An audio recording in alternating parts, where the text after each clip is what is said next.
Hi everyone. So today we are meeting Arpit Bafna, a recent London Business School MIM admit. He was a part of our MIM cohort. As you know, the London Business School MIM program is one of the most prestigious MIM programs in the world. It's incredibly competitive to secure a seat in this program. Arpit will be sharing his journey and insights that will help you in your decision and application process.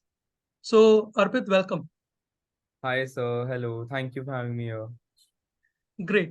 So, Arpit, why don't you tell our viewers what your background is in brief? Okay, so basically, I'm a business student. I am very involved in my own family business. We have a family business that's been going on since two generations, and we deal in gold jewelry. And my long-term aim is to globalize it and expand it beyond our geographical boundaries, basically. So that's why I wanted to do an international program. Awesome. Awesome. So, why don't you tell a little bit about, maybe your location, college major, some of the things that you did in your college, which you think are noteworthy. So basically, I would like to start that I was in a IGCSE school, first of all, and then I transitioned into Indian board called as ISE. After that, I joined the NMIMS Mumbai campus for their BBA program, where I majored in finance. And so the last year I was studying finance very properly. And that's how I made a decision that going forward that I want to do a degree in management because I think that's where my interest lies and that's where my own family business needs me. So that is how the main trigger for me was to do this course. Perfect. Perfect. Great. So now a lot of you guys must be wondering what is an MIM program? Okay. Because of course, MIM is something that is rapidly catching up in India and Asian countries as such. But traditionally, what we have always heard when it comes to management degrees is the MBA program, right? The MIM program is different from an MBA program. And maybe we can pose this question to Arpit. So, Arpit, why don't you tell us, right, about the MIM program and why specifically you decided to apply to an MIM program versus, say, an MBA program or some other management program? Sure. So the first few differences that I noticed were like an MBA is usually 2 years, and an MIM degree is usually shorter, around 1 year. Second thing is for an MBA, you need work experience. I know the concept of MBA in India is flawed a little bit because essentially what we do in India is a version of MIM. Because in Indian MBAs, students go there without any work experience, so that is essentially MIM. MIM stands for Masters in Management is essentially the very same course that is taught in the MBA, but that is for fresh graduates. It is a type of early careers program. But you don't need work experience, and you can go fresh in college or max to max 1 year working. So that's the Absolutely. difference. Yeah. So I think a good way for a lot of people to understand what MIM is essentially MIM is kind of like the Indian MBA program where you have people with who are recent graduates, fresh graduates, people with around less than 2 years of experience, 0 to 2 years of experience, are the type of profiles or students who join an MIM program. And an MIM program will give you career opportunities which are early management, like starting management roles. Whereas an MBA program internationally is a program where the average years of work experience of people who apply to that program is around 4 to 5 years. So some of the top management programs, for example, you may have heard of Harvard Business School or Stanford, right? These are MBA programs as such. London Business School offers both an MIM program and an MBA program. And Arpit, being a recent graduate of NMIMS, has opted to apply for an MIM program, which is an early career management sort of a program there. Is that right, Arpit? Yeah, correct. So that's why Absolutely. actually I want to get back to my business as soon as possible. I could not leave my business after joining it for 2 years because for an MBA I had to work at least two. So that's why I decided to go for an MIM instead of MBA. Super. Excellent. Excellent. So, anything else you wanted to maybe add about your decision to apply to the MIM program? Maybe your trigger, any kind of motivation you had, or anything that you may not have covered so far. So basically, I always wanted to study abroad, but I always had this expectation from myself that if I get into a school which is not in the top of the country or whatever, so I will not go there. So that is some target that I had set for myself.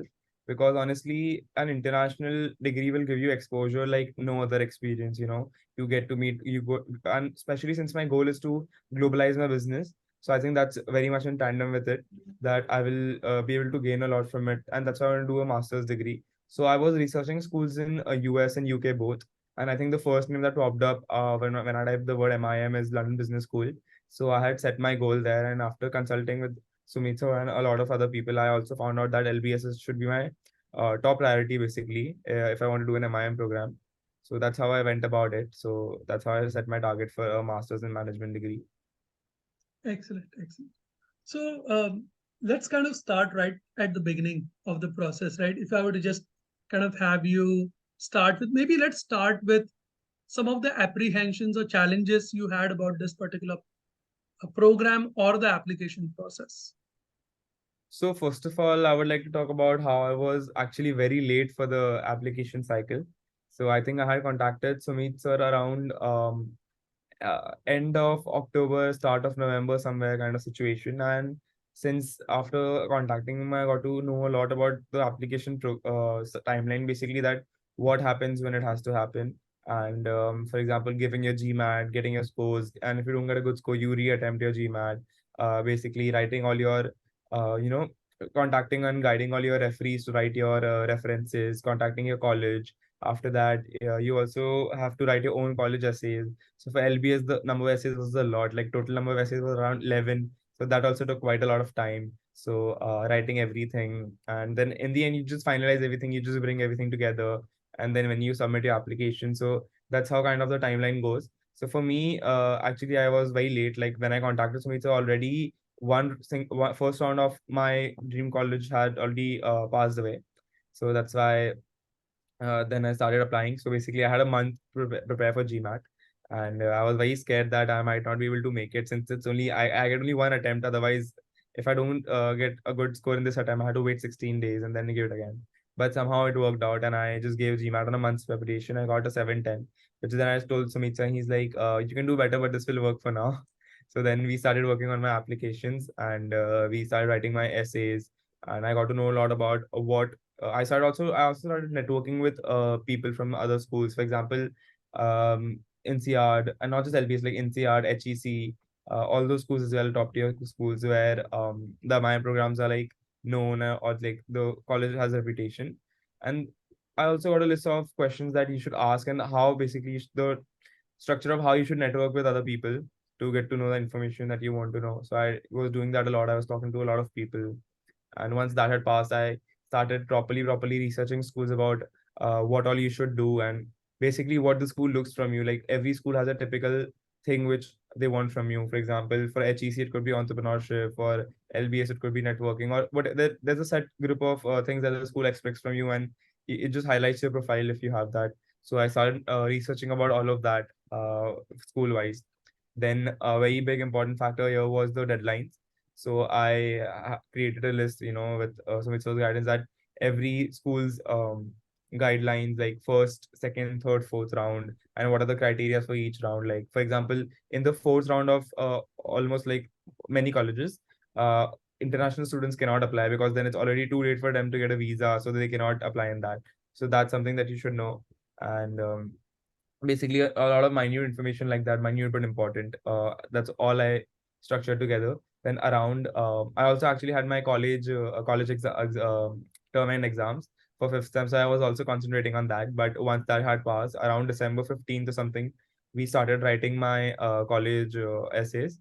And after that, around 9th of January, I had my submission for the second round, and that's when I applied for the LBS program. Excellent.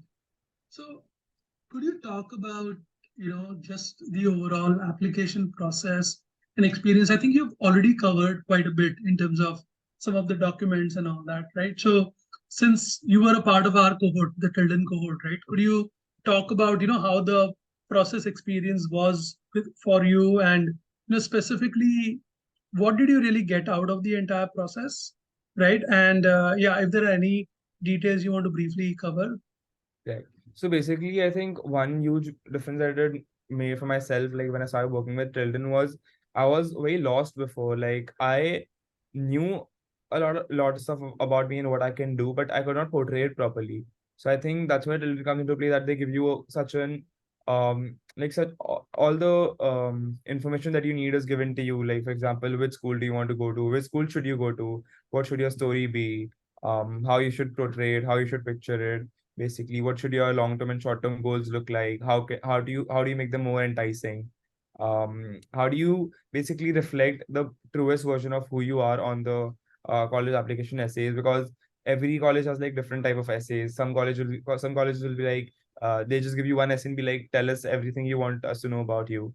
And some colleges will be like, they'll give you a set list of questions that why do you want to come here? Why do you plan to do this degree? What will you do after it? What will you do in the long term? So that's how colleges are very different. So just joining Tilden gave me that advantage. I would say that how I understood that every school is different and what every school looks for. And there's a set procedure for everything. For example, um, let's just say how you should, I already spoke about it, but how you should contact the allies, what questions you should ask, basically, and what should your approach be when you're researching the schools, what should you find out about them, basic. So that's all that I came to know. And then obviously in writing the essays and all, I got a lot of help. So it just helps, because even when you're thinking, you might think that okay, this is the most accurate representation of myself, but when a person who has like more experience, he sees your essays, like he reads your essays from his perspective, you might get a thing or two which you should add, and it makes the overall essays better. And I think the overall application process was, I would say hectic, but it was a lot of fun, because I think that's where I found time to truly reflect on myself at that. What do I actually want to do? Because everyone is like, I want to go abroad, mujhe masters karna hai, karna hai. But I think your truest and like deepest emotions and your aim that actually want to come forth, because you can't just write anything in the essays. You can't just write that I want to be a doctor when you don't want to be. So you have to be very true to yourself, and you have to write what you truly feel. So that's how I think the whole application process went about for me. Excellent. Thank you so much for that. And let's also talk a bit about one of the things that a lot of people are quite apprehensive about is appearing for the interview, right? Because then you're really meeting somebody from the admissions committee, or you're meeting somebody, who's an alumni or a current student. So you're actually interacting with a London Business School alumni or a student or whatever. So which can be for some people a bit intimidating. So having gone through the experience that you did, right? Could you talk about how was your interview prep process, and then maybe a little bit about how the interview went? Okay. So firstly, I'll start with the prep. Actually, for the prep, I was talking to people about what kind of questions they got, like current students as well, and I also spoke to Sumeet sir about them, and we together discussed a few answers to all of those questions. So we had a set list of questions, and then we had basically we did not write verbatim answers, but we just like wrote a few points that we should cover while giving each answer. And then I had, I think, around two mock interviews with Sumeet sir, and I think in those I like performed very badly, because I remember getting a lot of feedback. But I think that's when my true fear of interview was, it went away, because like my actual interview couldn't be worse than that. So I think I had a kind of like fallback. So I started preparing for it, and after getting a lot of feedback, I was like, okay, I know I need to work upon. And so once my interview was scheduled, so I was lucky that it was with a alumni. I think he graduated like 6 years before us from LBS MIM course itself. And I had a so in the start, when they just introduce yourself, and they also introduce themselves. So the thing is, it's a little bit more formal, but as in when you go towards it, they become a lot more chill. And for me personally, I was very lucky that my interviewer was very chill. So he just cracked up a few jokes in the beginning, and then I reciprocated his energy, and I think it was very I was very lucky that it just happened with such a good person. And then once we deep dive into the interview, it was a good interview, like for around we spoke for around an hour and a half. So that's a little bit like I would say when it got intense, it was really intense. Like he was pinpointing everything, like in your stories, in your essays, because they have access to all your documents in front of them. So everything that you've written, you should know. You should like. I'm not saying that you should be by hearted, but you should know it like from tip to toe. So everything you should know about, and that's how it went. In the end, we kind of had a relaxing chat about what are your plans now? And he was actually giving me some recommendations to go to some places and all of that. Yeah, in London and all of that. So basically, that's how my interview experience went. But I think what really helped me was the mock interview was actually very close to the actual interview. Like some questions were here and there, but apart from that, the interview was kind of very similar. Right. So I'll just tell all of you guys is that when Arpit and I gave him obviously that feedback that he just talked about, but I think he was doing quite well in his interviews, but obviously I didn't want to tell him that he was doing well because obviously that can create some sense of complacency. But I think his answers were definitely in the right area, and we had to just kind of chisel out some of the chinks because it's again a very competitive process, and you can imagine that when you're up against equally good people, right? The school has to a decision to make whether I go for A or I go for B when A and B are equally good, right? And that's basically the whole effort that he just talked about was really to kind of ensure that he is the one, right, who provides the kind of answers which are most authentic and at the same time very effective as well. So that's well done to you again. So, all right. So again, now that you got the admit and all that, right? So I'm sure you're excited. So when do you start your program, Arpit? So actually, I start my program on 29th of August, which is also actually my birthday. So it's Oh, a very good situation that the first day of the program is my birthday. And also, I will be leaving for London in like a week or so. So give or take, basically. So right now, all I'm doing is, packing, meeting friends. And it's a very, so actually, I got my admit when I was still in the sixth sem of my college. So since then, I've been very chill because then the grades don't matter, then nothing matters. You can just relax, you can just chill, you can meet friends. So that's all I've been doing. I've just been focusing on what I want to do in the future. So I have been applying for a couple of internships as well. But more or less, it's just, packing and meeting your family. So that's the last step to do before going. well, we certainly wish you all the very best and happy birthday in advance. It's a great way to Thank you so endear yourself with the LBS community. That's hey, first day and it's also my birthday. Here's like, whatever. Like maybe take them to a restaurant or whatever, right? If you get a chance to kind of establish connections, it's definitely a great way to kind of get into the zone as such. So if you were to look back at your process and overall experience, right? I'm sure that everybody learns or makes mistakes or feels that they could do things better. Did you have any of those kind of thoughts, like specifically any key learnings or anything that you would probably do differently if you were to redo this process again? Basically, if I were to redo this, one thing I would make sure that I have is enough time. I think a really big constraint on me this time was like I have very less time. Basically, everything that had to be done in like 3 months, I had only a month for it. Everything that had to be done in a month, I had like 10 days for it. So that's how the equation kind of went. But I kind of enjoyed the challenge. But if I had to do this process again, I would definitely keep more time on my hands. 2 to 3 months around GMAT and 2 to 3 months abroad. This is the minimum I'm talking that for your applications to properly because as and when you keep reading your essays you keep finding things which you can take better which you can make better, sorry. So that's how it goes. So that you should obviously keep enough time for each part of the application process. And yeah, that's it. Perfect, great. Any last bit of any advice to future applicants? A lot of people who would be watching this video would be potentially in the first, second, third years of their college, depending on whether you're a 3 year or 4 year degree. But nonetheless, everybody looks at LBS as a very aspirational school. So, what advice would you provide to future applicants? One major advice that I would like to give to increase your kind of chances of getting accepted is always apply in the round one, because that's when they have a lot of seats available, and the competition that you face will be less. So let's say if you have a good profile, you can get into LBS, but it might be the case that you get into round one and not round three. So the earlier you apply, the better it is.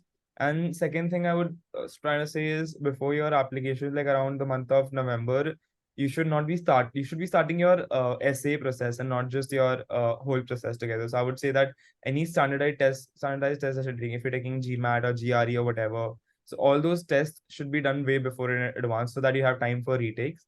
So I think that's somewhere where I lacked. And also, if you're in like first year, this is the perfect time to start building your CV or your profile for it. So my personal was like I like compared to other like profiles. I had a little bit less internships, fewer internships in good companies. So I think that's something which can play a major role in your applications. Great, great. And I do remember, when we were working on your CV and all that, we definitely identified some of those gaps. And kudos to you for being able to, just multitask and do the GMAT prep, the doing the internships in certain companies, and being able to do all the networking and the school research along with the essays is was quite a task as such. But again, you kept to it. So congratulations to you and all the very best. Yeah. And to all the others who are watching this particular video, I just wanted to let you know that this process is it's I don't think the foreign international process, the beauty of it is that no profile is definitely in or definitely out. So if somebody's got extremely strong academics and score, it doesn't mean that you will get in. On the contrary, if you have, let's say, if you've dropped certain schools, if you failed certain subjects, or you may not have certain things going for you, if you start early enough, right, you can just work around your profile and eliminate or reduce those gaps and make it worthy so that you can get into a really top school. And Arpit here is a great example of somebody who already came with a fairly good profile, and how he even improved on that further, and now he's standing just on the door of joining one of the greatest institutions in the world. So on behalf of all of us, Arpit, all the very best, and we wish you, yeah, nothing but the best. Yeah. And yeah, stay in touch. Thank you, sir. Thank you, sir. Sure.